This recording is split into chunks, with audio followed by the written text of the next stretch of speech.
Hello friends, very very good morning. আশা রাখি সকলে ভালো আছো, সুস্থ আছো, আর আমিও ভালো আছি।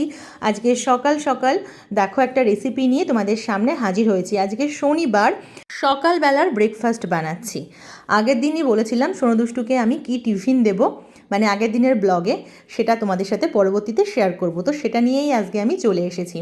আজকে আমি কাস্তে পিঠে বানাচ্ছি। আমি এমনিতেও বানিয়েছি শুধু চালের গুঁড়ো দিয়ে, আজকে বানাচ্ছি এর সঙ্গে একটু ধনেপাতা, পেঁয়াজ আর কাঁচা লঙ্কা দিয়ে। এক বাটি পরিমাণে যদি আমি চালের গুঁড়ো নেই, তো ঠিক এক বাটি পরিমাণেই আমি গরম হালকা জল নিয়ে নিয়েছি, নিয়ে ভালো করে মেখেছি। অল্প একটু লবণ আর অল্প একটুখানি আটা দিয়ে তার সাথে পেঁয়াজ, কাঁচা লঙ্কা, ধনেপাতা সব কিছু মিশ্রণ দিয়ে খুব সুন্দর করে আমি মেখে কিছুক্ষণের জন্য ঢেকে রেখেছি। আর আমার তো যেহেতু ছাঁচ নেই, তো ওই জন্য আমি লোহার কড়াইতে করেই বানাই। লোহার কড়াইটা একটু ভালো করে গরম হয়ে গেলে একটা ভিজে ন্যাকড়া, তার মধ্যে একটু তেল আর জল দিয়ে ভালো করে মুছে নিয়ে দেখো জাস্ট খুব সহজেই উঠে যায়। এই যে একটা ন্যাকড়া ভিজিয়ে নিচ্ছি আর একটু ধোঁয়া ওঠে, আর তারপরে ভালো করে নাড়িয়ে নিতে হবে দেওয়ার আগে। এটাই হচ্ছে একটা ভালো কাজ, মানে ইম্পর্টেন্ট কাজ আর কি এটা। এই যে একটু ভালো করে নাড়িয়ে নিয়ে এক হাতা করে দিয়ে তারপরে ঢেকে দিতে হবে। দিলে ওই মিনিট এক দুয়ের মধ্যেই সুন্দর রেডি হয়ে যাবে গরম গরম ঝাল পিঠে। আর আজকে তো শনিবার, ছুটির দিন, সবাই বাড়িতে আছে, সবার জন্য আজকে বানাচ্ছি। আজকে প্রথমবার পম ট্রাই করবে। সোনুদুষ্টুও খুব ভালো বলেছিল, কালকে টিফিনে দিয়েছিলাম। তো তোমরাও বাড়িতে এইভাবে ট্রাই করে দেখো, বেশ ভালো লাগবে। আমি কয়েকদিন ধরেই ভাবছিলাম বানাবো, তারপর আগের দিন যে পিঠের মেলায় গেলাম সেখানে দেখলাম সবাই বানাচ্ছে, বিক্রি করছে, এবং আমি বাড়িতে নিয়ে এসেছিলাম। তো বাচ্চাদের ভালো লেগেছিল, তো আর দেরি কেন, ঝটপট বানিয়ে ফেললাম। তোমাদের কেমন লাগছে গরম গরম এরকম আজকে পিঠে, সেটা জানিও আমাকে অবশ্যই। এমনি যদি হয় তখন তো ঝোলা গুড় দিয়ে খেতে ভালো লাগে, আর এটা তোমরা সস বা ধনেপাতার চাটনি যে কোনো কিছু দিয়ে ট্রাই করতে পারো, দারুণ দারুণ দারুণ হয়।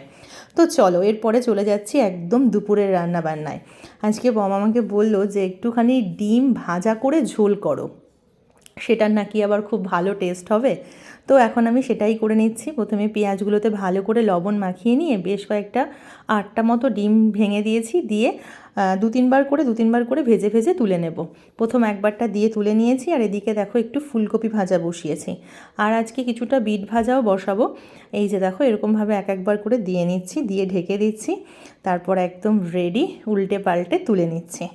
তো তোমরাও কে কে এরকমভাবে ডিম ভাজা খেতে ভালোবাসো, মানে ডিম ভাজার ঝোল খেতে ভালোবাসো জানিও। নর্মাল ডিম তো আমরা খাই মাঝে মাঝে, আর আমাদের বাড়িতে ডিম জিনিসটা সবাই খুব ভালোবাসে।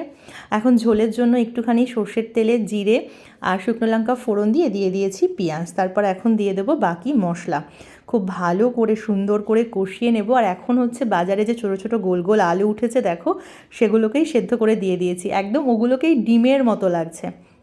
অল্প কয়েকটা দিয়ে দিলাম মটরশুঁটি, কারণ আমার বাচ্চারা খুব একটা ভালোবাসে না, তাও আমি দিচ্ছি। এখন শীতকালে একটু সবজি না দিলে হয়। তো এখন সুন্দর করে কষিয়ে টষিয়ে শেষে জল দিয়ে একদম ডিম দিয়ে তারপরে নিয়ে চলে এসেছি তোমাদের সামনে।